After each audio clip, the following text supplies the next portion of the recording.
May 7, 1942. The Coral Sea. 80 Japanese warplanes scan the horizon for an American aircraft carrier. They find the fleet oiler USS Neosho and her escort, the destroyer USS Sims. The Neosho's broad silhouette looks like a carrier. It is a fatal mistake. Within minutes, the Sims is broken in half and sinking aboard. The Neosho Captain John Phillips feels the first bomb strike.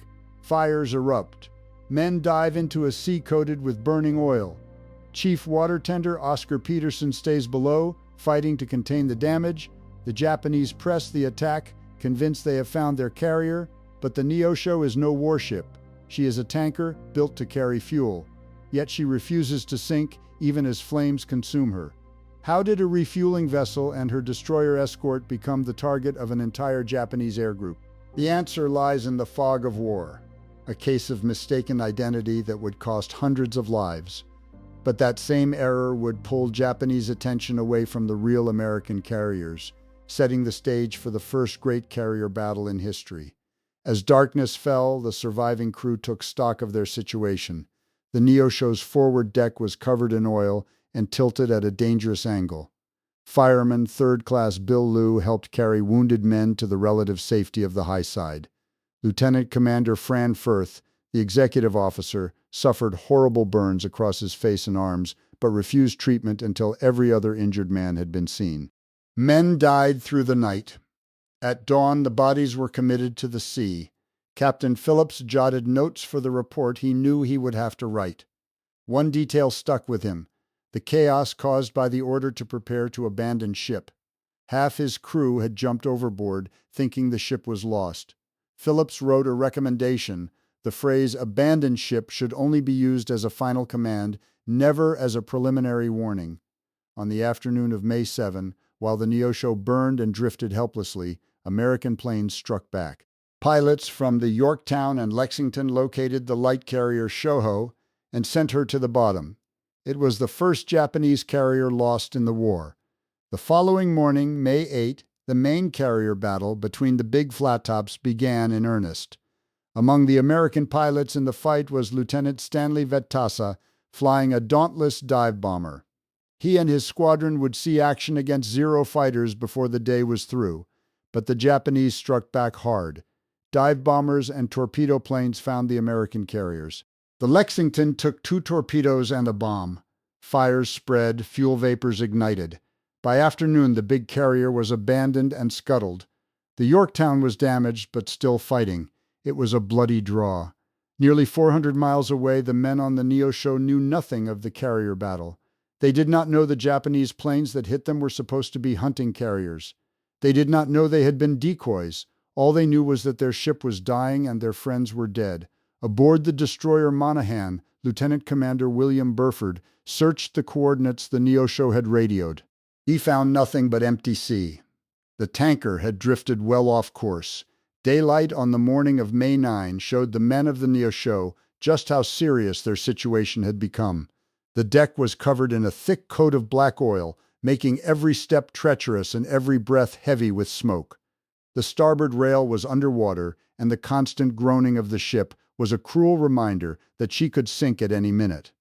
The crew struggled to maintain order as they took stock of their dwindling supplies and tended to the wounded. In the quiet of the bridge, Captain John Phillips studied the navigator's workbook. He carefully replotted their position using the same observations the young lieutenant had taken of the Sun and Venus. His heart sank.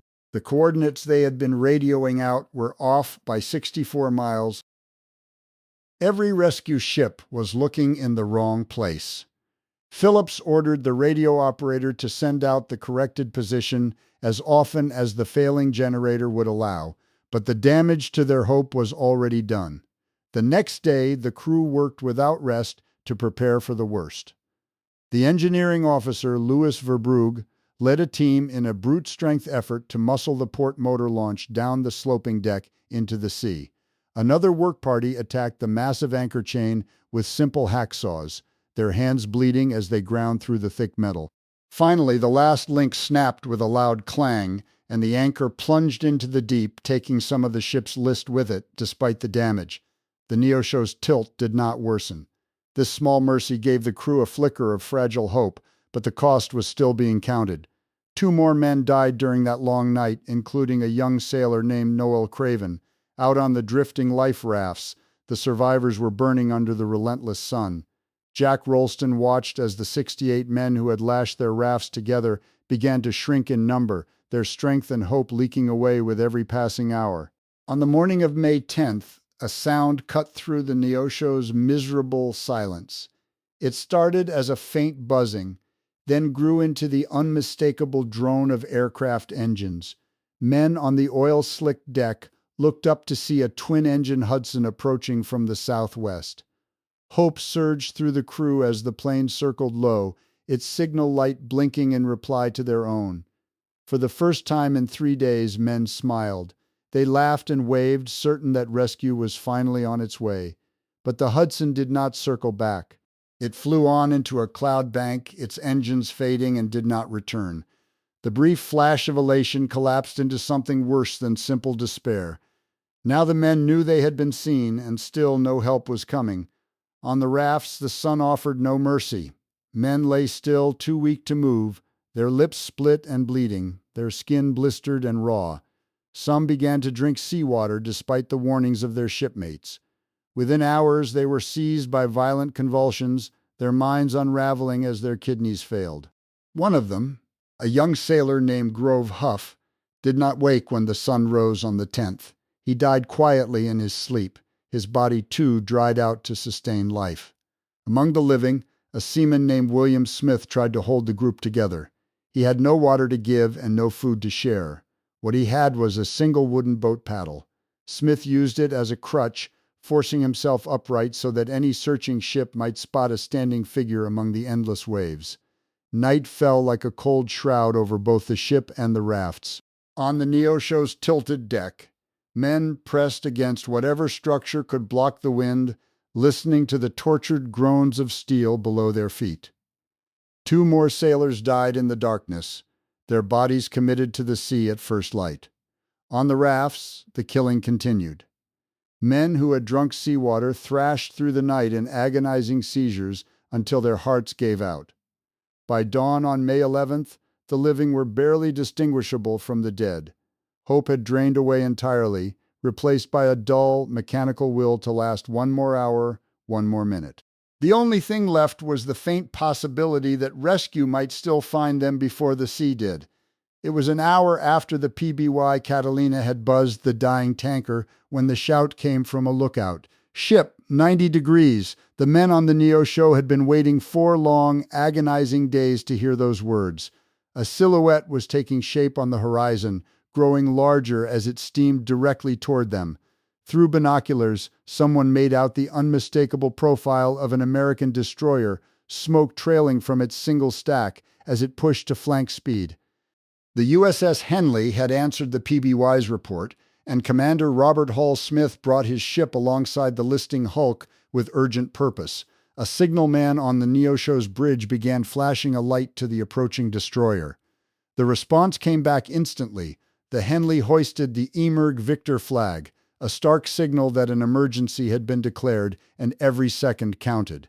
The motor launch that Lieutenant Verbrugge had fought to lower into the sea now became the lifeline, shuttling wounded and oil-soaked survivors across the short stretch of water. Captain John Phillips was the last man to step off his ship, leaving his command behind for good at roughly 2:15 in the afternoon. Phillips formally requested that the Henley expedite the sinking of the Neosho, and Commander Smith obliged. The first Mark 15 torpedo launched from point-blank range struck the tanker's hull with a loud metallic clang. It did not explode. The Navy would later discover that its torpedoes had a failure rate north of 50%, a galling mechanical betrayal in the middle of a war. A second torpedo ran true, detonating with a thunderous roar that sent seawater and steel plating high into the air, yet the Neosho still refused to go down. The Henley's 5-inch guns opened fire, expending 146 rounds over the next 20 minutes before the stubborn oiler finally slipped beneath the surface by the stern. With the survivors safely aboard and the wreckage settled into the depths, the Henley began a methodical zigzag search of the surrounding waters. Commander Austin, the division commander riding the destroyer, knew that more than 100 men had gone into the sea from the Neosho alone, many of them on life rafts. The crew lined the rails, scanning the horizon with binoculars, hoping to spot a raft or even a lone figure waving against the endless blue. The sea, however, held its secrets tightly. Hour after hour, the Henley crisscrossed the area where the currents and trade winds should have carried any drifting survivors. They found an oil slick, wide and dark, but nothing more. No rafts, no debris, no bodies. The men who had leaped from the Neosho in panic on May 7th, and those who had scrambled onto the Carly floats as the ship burned, seemed to have vanished. They disappeared into the vastness of the Coral Sea as if they had never existed. Aboard the Henley, the rescued crew watched the empty sea roll past. They knew that somewhere out there their shipmates were still adrift, suffering under the same sun that now beat down on the destroyer's deck.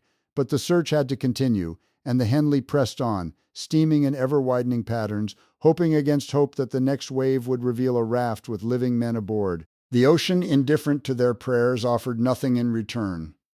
The Henley spent 3 more days combing the Coral Sea, tracing the currents and the wind, looking for any sign of the rafts. They found nothing but empty water. Commander Austin finally ordered the destroyer to break off the search and head for Brisbane. Wounded men needed proper care, and the ship had other duties waiting. On the passage back, Captain Phillips sat in his cabin and began writing his incident report, the official account of everything that had happened. Phillips was thorough in his report. He praised the men who had performed bravely, men like Chief Water Tender Oscar Peterson and Lieutenant Commander Fran Firth, but he also criticized 3 reserve officers for leaving their posts during the attack. He made one recommendation that came straight from the chaos he had witnessed. The words "abandon ship" should never be used as a preliminary order. They should be reserved for the final command to leave the vessel, nothing else. The destroyer USS Helm took over the search on May 13. Her commander, Lieutenant Commander Chester Carroll, knew the chances were slim. Anyone still alive on the rafts had been without fresh water for 9 days. On the morning of May 16, a lookout swept the horizon with his rangefinder and caught something odd. A Scarecrow figure was standing upright on a raft, propped up by what looked like a boat paddle. The helm closed in and lowered a boat. 4 men were on that raft, little more than skeletons, their skin blistered and their eyes hollow. One of them, Seaman William Smith, had forced himself to stand using that paddle as a crutch, determined to be seen. The rescue crew carried the men aboard one by one. All 4 were critical. One of them, Seaman Kenneth Bright, died that night. Only 3 had survived the 9-day ordeal on the raft.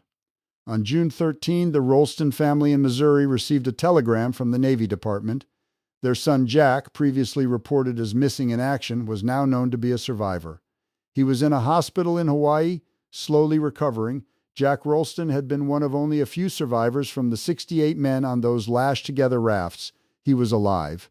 He would go home on leave, visit the families of his fallen friends, and then report back for duty. Chief Water Tender Oscar Peterson did not survive. He died of his burns on May 13 while the Henley was still searching. He was buried at sea 100 miles off the Australian coast. The Navy awarded him the Medal of Honor for closing those steam valves under fire. The medal arrived at his widow's home in the mail without ceremony. Captain Phillips received the Silver Star for his leadership during the ordeal.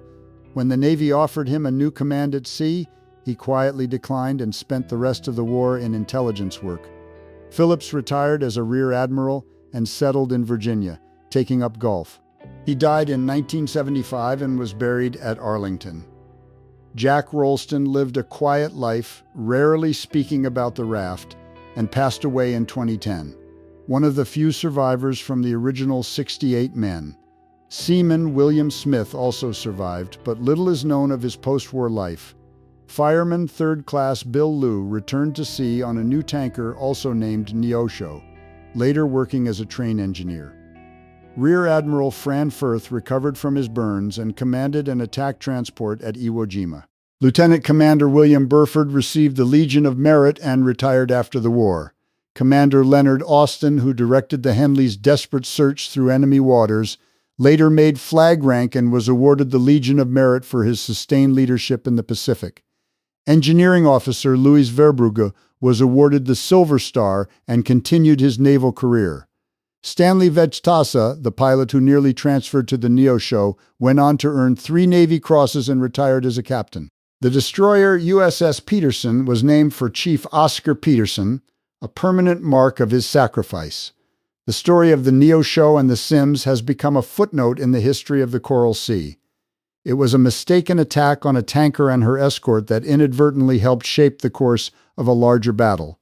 But for the men who lived through it, and for the families who waited for telegrams, it was never a footnote. It was the only thing that mattered. The image of William Smith propped on a boat paddle, a scarecrow on the surface of the sea refusing to give up even as rescue seemed impossible, is the image worth carrying forward. If you have any family stories or memories from this era, from the Pacific War or the home front, we would love to hear them in the comments below. We read every one. And if you found this documentary worthwhile, please take a moment to subscribe to the channel and give this video a like. It truly helps us continue telling these stories. Thank you for listening.